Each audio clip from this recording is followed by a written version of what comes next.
वीतराग भय क्रोधा मन्मया मामुपाश्रिताः बहवो ज्ञान तपसा पूता मदभाव मागताः। अर्थात आसक्ति, भय तथा क्रोध से मुक्त होकर मुझ में पूर्णतया तन्मय होकर और मेरी शरण में आकर बहुत से व्यक्ति भूतकाल में मेरे ज्ञान से पवित्र हो चुके हैं। इस प्रकार से उन सबों ने मेरे प्रति दिव्य प्रेम को प्राप्त किया है। तात्पर्य, जैसा कि पहले कहा जा चुका है कि विषयों में आसक्त व्यक्ति के लिए परम सत्य के स्वरूप को समझ पाना अत्यंत कठिन है। सामान्यतः जो लोग देहात्म बुद्धि में आसक्त होते हैं वे भौतिकतावाद में इतने लीन रहते हैं कि उनके लिए यह समझ पाना असंभव सा है कि परमात्मा व्यक्ति भी हो सकता है। ऐसे भौतिकतावादी व्यक्ति इसकी कल्पना तक नहीं कर पाते कि ऐसा भी दिव्य शरीर है जो नित्य तथा सच्चिदानंदमयी है। भौतिकतावादी धारणा के अनुसार शरीर नाशवान, अज्ञानमय तथा अत्यंत दुखमय होता है। अतः जब लोगों को भगवान के साकार रूप के विषय में बताया जाता है तो उनके मन में शरीर की यही धारणा बनी रहती है। ऐसे भौतिकतावादी पुरुषों के लिए विराट भौतिक जगत का स्वरूप ही परम तत्व है। फलस्वरूप वे परमेश्वर को निराकार मानते हैं और भौतिकता में इतने तल्लीन रहते हैं कि भौतिक पदार्थ से मुक्ति के बाद भी अपना स्वरूप बनाए रखने के विचार से डरते हैं। जब उन्हें यह बताया जाता है कि आध्यात्मिक जीवन भी व्यक्तिगत तथा साकार होता है तो वे पुनः व्यक्ति बनने से भयभीत हो उठते हैं। फलतः वे निराकार शून्य में तदाकार होना पसंद करते हैं। सामान्यतः वे जीवों की तुलना समुद्र के बुलबुलों से करते हैं जो टूटने पर समुद्र में ही लीन हो जाते हैं।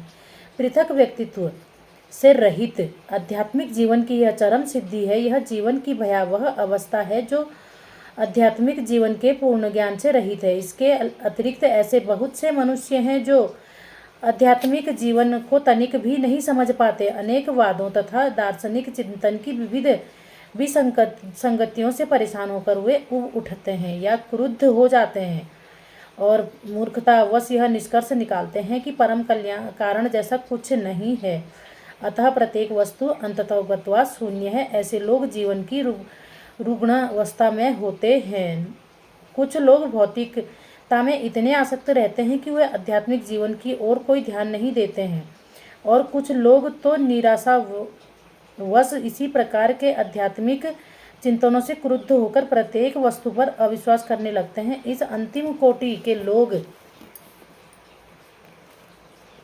किसी न किसी मादक वस्तु का सहारा लेते हैं और उनके मति विभ्रम को कभी कभी आध्यात्मिक दृष्टि मान लिया जाता है।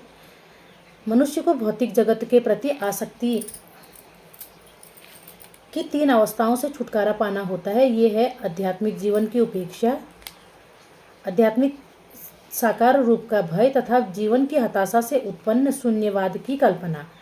जीवन की इन तीनों अवस्थाओं से छुटकारा पाने के लिए प्रामाणिक गुरु के निर्देशन में भगवान की शरण ग्रहण करना है और भक्तिमय जीवन के नियम तथा विधि विधानों का पालन करना आवश्यक है। भक्तिमय जीवन की अंतिम अवस्था भाव या दिव्य ईश्वरीय प्रेम कहलाती है। भक्ति रसामृता सिंधु में 1 अध्याय के 4, 15 और 16 श्लोक के अनुसार भक्ति का विज्ञान इस प्रकार से है। अधौ श्रद्धा ततः साधु संग गोस्थ भजन क्रिया ततोस नईर्थ निवृत्ति ईशान्त ततो निष्ठा रुचि स्ततः अथासक्ति स्ततो भाव स्ततः प्रेमाभ्युदधिच्छति साधकामनायां प्रेमण्यं प्रादुर्भावे भवेत कर्मः। तात्पर्य, प्रारंभ में आत्म साक्षात्कार की सामान्य इच्छा होनी चाहिए। इससे मनुष्य ऐसे व्यक्तियों की संगति करने का प्रयास करता है जो आध्यात्मिक दृष्टि से उठे हुए हैं। अगली अवस्था में गुरु से दीक्षित होकर नव दीक्षित भक्त उनके आदेशानुसार भक्ति योग प्रारंभ करता है। इस प्रकार सद्गुरु के निर्देश में भक्ति करते हुए वह समस्त भौतिक आसक्ति से मुक्त हो जाता है। उसके आत्म साक्षात्कार में स्थिरता आती है और वह श्री भगवान कृष्ण के विषय में श्रवण करने के लिए रुचि विकसित करता है। इस रुचि से आगे चलकर कृष्ण भावनामृत में आसक्ति उत्पन्न होती है, जो भाव में अथवा भगवत प्रेम के प्रथम सोपान में परिपक्व होती है। ईश्वर के प्रति प्रेम ही जीवन की सार्थकता है। प्रेम अवस्था में भक्त भगवान की दिव्य प्रेमाभक्ति में निरंतर लीन रहता है। अतः भक्ति के मंद विधि से प्रमाणिक गुरु के निर्देश में सर्वोच्च अवस्था प्राप्त की जा सकती है और समस्त भौतिक आसक्ति व्यक्तिगत आध्यात्मिक स्वरूप के भय तथा शून्यवाद से उत्पन्न हताशा से मुक्त हुआ जा सकता है। तभी मनुष्य को अंत में भगवान के धाम की प्राप्ति हो सकती है।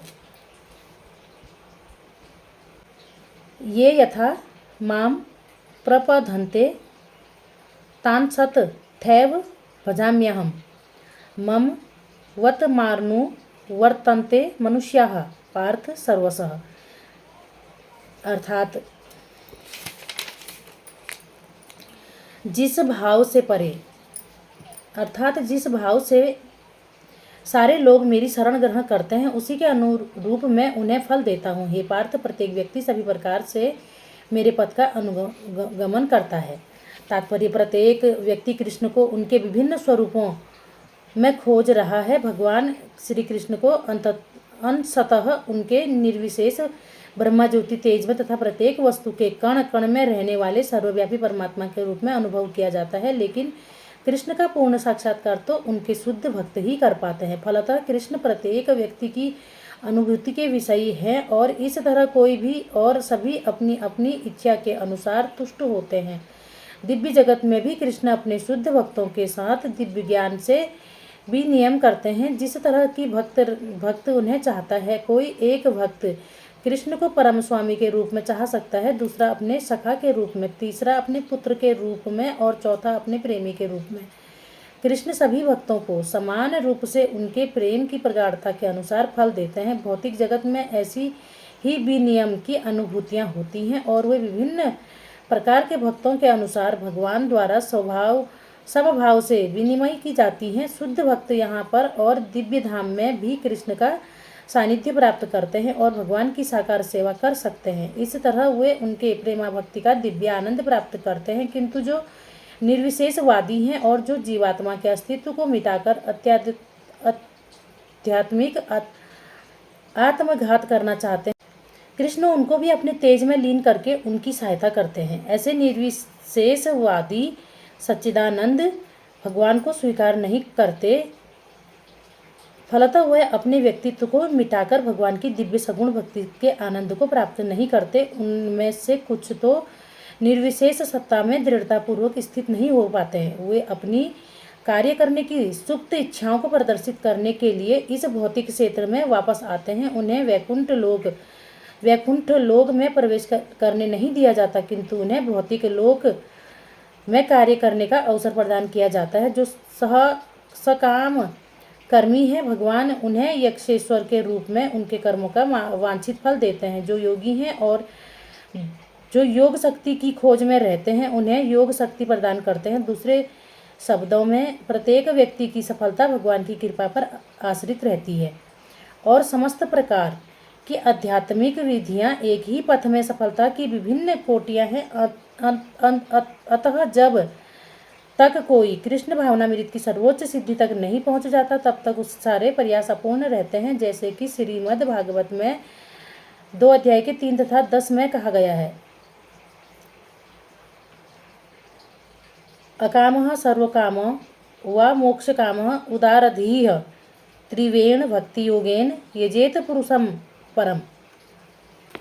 तात्पर्य, मनुष्य चाहे निष्काम हो या फल का इच्छुक हो या मुक्ति का इच्छुक हो ही क्यों ना हो, उसे पूरे सामर्थ्य से भगवान की सेवा करनी चाहिए, जिससे उसे पूर्ण सिद्धि प्राप्त हो सके, जिसका